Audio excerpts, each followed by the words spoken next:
ಗೆಳೆಯರೇ, ಇವತ್ತು ನಾವು ಎಸ್ ಬಿ ಐನ ಡಿಜಿಟಲ್ ಕರೆನ್ಸಿ ಆದಂಥ ಈ ರುಪಿ ಆ್ಯಪ್ನ ಯಾವ ರೀತಿ ನಮ್ಮ ಫೋನಲ್ಲಿ ಆ್ಯಕ್ಟಿವೇಟ್ ಮಾಡ್ಕೋಬೇಕು ಅಂತ ಚರ್ಚೆ ಮಾಡೋಣ. ಈ ರುಪಿ ಆ್ಯಪ್ ಮೂಲಕ ನಾವು ಎಸ್ ಬಿ ಐನ ಒಂದು ಕರೆನ್ಸಿನ ಯೂಸ್ ಮಾಡ್ಬೋದು. ಡಿಜಿಟಲ್ ಕರೆನ್ಸಿ ಅಂತ ಬರುತ್ತೆ, ಅದನ್ನು ಯೂಸ್ ಮಾಡ್ಬೋದು. ಅದಿನ್ನೂ ಸಂಪೂರ್ಣವಾಗಿ ಎಲ್ಲರೂ ಕೂಡ ಯೂಸ್ ಮಾಡ್ತಾ ಇಲ್ಲ. ಎಲ್ಲರೂ ಕೂಡ ಯೂಸ್ ಮಾಡಿದ ನಂತರದಲ್ಲಿ ಅದರ ಒಂದು ಬಳಕೆ ಜಾಸ್ತಿ ಆಗುತ್ತೆ. ಈಗ ನೋಡಿ, ಈ rupee by S B I ಅಂತ ಈ ರೀತಿ ಒಂದು ಆ್ಯಪ್ ಇದೆ. ಅದನ್ನು ಇನ್ಸ್ಟಾಲ್ ಮಾಡಿಬಿಟ್ಟು ನಾನು ಓಪನ್ ಮಾಡ್ಕೋತೀನಿ. ಓಪನ್ ಮಾಡಿದ ನಂತರದಲ್ಲಿ ಈಗ ಏನಾದರೂ ಸೆಕ್ಯೂರಿಟಿ ಅಲರ್ಟ್ಗಾಗಿ ಯಾವುದಾದ್ರೂ ಆ್ಯಪ್ನ ನೀವು ಡಿಲೀಟ್ ಮಾಡಿ ಅಂತ ಅದು ಹೇಳಿದರೆ ಅದನ್ನು ಡಿಲೀಟ್ ಮಾಡ್ಕೊಳ್ಳಿ. ಮಾಡಿದ ನಂತರದಲ್ಲಿ ಈ ರೀತಿ ನೋಡಬಹುದು, ಪರ್ಮಿಷನ್ಸ್ಗೆ ಅಲೋ ಮಾಡಿ. ಮಾಡಿದ ನಂತರದಲ್ಲಿ ಇಲ್ಲಿ ಎಂಟರ್ ಅಂತ ಕ್ಲಿಕ್ ಮಾಡ್ಕೊಳ್ಳೋಣ. ಮತ್ತು ಇಲ್ಲಿ ಪರ್ಮಿಷನ್ಸ್ ಕೇಳ್ತಾ ಇದೆ, ಓಕೆ ಅಲೋ ಮಾಡ್ಕೊಳ್ಳೋಣ. ನಂತರದಲ್ಲಿ ಇಲ್ಲಿ ಕೆಲವೊಂದಿಷ್ಟು ಟರ್ಮ್ಸ್ ಆ್ಯಂಡ್ ಕಂಡೀಷನ್ಸ್ ಇದೆ, ಅಕ್ಸೆಪ್ಟ್ ಅಂತ ಕ್ಲಿಕ್ ಮಾಡ್ಕೊಳ್ಳೋಣ. ನಂತರದಲ್ಲಿ ನೆಕ್ಸ್ಟ್ ಅಂತ ಮತ್ತೆ ಕ್ಲಿಕ್ ಮಾಡ್ತೀನಿ. ಮತ್ತೆ ನೆಕ್ಸ್ಟ್ ಅಂತ ಕ್ಲಿಕ್ ಮಾಡಿ ಸ್ಟಾರ್ಟ್ ರಿಜಿಸ್ಟ್ರೇಷನ್ ಅಂತ ಕ್ಲಿಕ್ ಮಾಡ್ಕೋಬೇಕು. ಸ್ಟಾರ್ಟ್ ರಿಜಿಸ್ಟ್ರೇಷನ್ ಅಂತ ಕ್ಲಿಕ್ ಮಾಡಿದ ನಂತರದಲ್ಲಿ ನಮ್ಮ ಸಿಮ್ ಅನ್ನೋದು ಮೊದಲು ವೆರಿಫೈ ಆಗುತ್ತೆ. ಇಲ್ಲಿ ವೆರಿಫೈ ಆಗಬೇಕಾದ್ರೆ ಏನು ಮಾಡ್ಬೇಕಂತ ಹೇಳ್ತೀನಿ ನೋಡಿ. ಇಲ್ಲಿ ವೆರಿಫೈ ಆ್ಯಂಡ್ ಸಿಮ್ ಅಂತ ಕ್ಲಿಕ್ ಮಾಡ್ಕೊಳ್ಳಿ. ಮಾಡಿದ ತಕ್ಷಣದಲ್ಲಿ ನಮ್ಮ ಸಿಮ್ ಅನ್ನೋದು ನಮ್ಮ ಸಿಮ್ ವೆರಿಫಿಕೇಷನ್ ಅನ್ನೋದು ಸ್ಟಾರ್ಟ್ ಆಗುತ್ತೆ.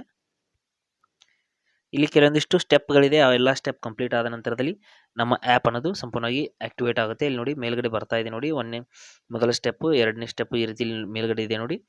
ಈ ಒಂದು ಎಲ್ಲ ಸ್ಟೆಪ್ಸ್ಗಳನ್ನ ನಾವು ಕಂಪ್ಲೀಟ್ ಮಾಡ್ಕೋಬೇಕಾಗುತ್ತೆ. ಇಲ್ಲಿ ನೋಡಿ ಮೊದಲ ಸ್ಟೆಪ್ ಕಂಪ್ಲೀಟ್ ಆಯಿತು. ಇಲ್ಲಿ ಕಂಟಿನ್ಯೂ ಅಂತ ಕ್ಲಿಕ್ ಮಾಡ್ತೀನಿ. ನಂತರದಲ್ಲಿ ಎರಡನೇ ಸ್ಟೆಪ್ಗೆ ಏನೇನು ಹಾಕಬೇಕು ಅಂತ ಹೇಳ್ತೀನಿ ನೋಡಿ. ನಂತರದಲ್ಲಿ ಇಲ್ಲಿ ಇನ್ನೂ ಸ್ವಲ್ಪ ವೇಟ್ ಮಾಡ್ಕೊಳ್ಳೋಣ. ವೇಟ್ ಮಾಡಿದ ನಂತರದಲ್ಲಿ ಇಲ್ಲಿ ಎರಡನೇ ಸ್ಟೆಪ್ಗೆ ನಾವು ಸೆಟ್ ಆ್ಯಪ್ ಲಾಕ್ ಅಂತ ಕೇಳ್ತಾ ಇದೆ. ನಾನು ಫಿಂಗರ್ ಪ್ರಿಂಟ್ ಮೂಲಕ ಕಂಟಿನ್ಯೂ ಮಾಡ್ಕೋತೀನಿ. ನೀವು ಬೇರೆ ಪಿನ್ ಕೂಡ ನೀವು ಸೆಟ್ ಮಾಡ್ಕೋಬೋದು, ಬೇರೆ ರೀತಿಯ ಒಂದು ಪಿನ್ ಕೂಡ ಇಲ್ಲಿ ಸೆಟ್ ಮಾಡ್ಕೋಬೋದು. ನಂತರದಲ್ಲಿ ಇಲ್ಲಿ ಈ ರೀತಿ ಒಂದು ಅಕೌಂಟ್ ಹೆಸರನ್ನ ಸೆಲೆಕ್ಟ್ ಮಾಡಿಬಿಟ್ಟು ಕಂಟಿನ್ಯೂ ಮಾಡ್ಕೊಳ್ಳೋಣ. ನಂತರದಲ್ಲಿ ರಿಕವರ್ ವಿತ್ ಪಿನ್ ಅಂತ ಕ್ಲಿಕ್ ಮಾಡ್ಕೊಳ್ಳೋಣ.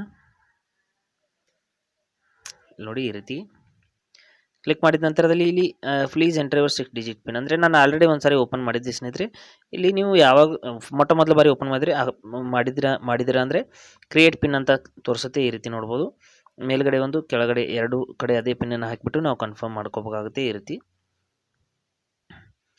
ಮಾಡಿದ ನಂತರದಲ್ಲಿ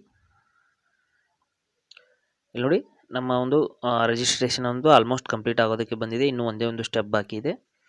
ಆದ ನಂತರದಲ್ಲಿ ನಮ್ಮ ಫೋನಲ್ಲಿ ಡಿಜಿಟಲ್ ಕರೆನ್ಸಿ ನೋಟುಗಳನ್ನ ಅದು ತೋರಿಸುತ್ತೆ. ನೋಡಿ, your wallet has been recovered successfully. Continue ಅಂತ ಕ್ಲಿಕ್ ಮಾಡ್ಕೊಳ್ಳೋಣ. ಕಂಟಿನ್ಯೂ ಅಂತ ಕ್ಲಿಕ್ ಮಾಡಿದ ನಂತರದಲ್ಲಿ ಮತ್ತೆ ಇನ್ನೊಂದು ಡೀಟೇಲ್ಸ್ ಹಾಕಬೇಕಾ ಏನು ಅಂತ ಹೇಳ್ತೀನಿ. ಆಟೋ ಲೋಡ್ ವ್ಯಾಲೆಟ್ ಅಂತ ಬರ್ತಾ ಇದೆ, ನೋ ಅಂತ ಕ್ಲಿಕ್ ಮಾಡ್ಕೊಳ್ಳೋಣ. ಸದ್ಯಕ್ಕೆ ನಾವು ಆಟೋ ಲೋಡನ್ನು ಯೂಸ್ ಮಾಡೋದು ಬೇಡ.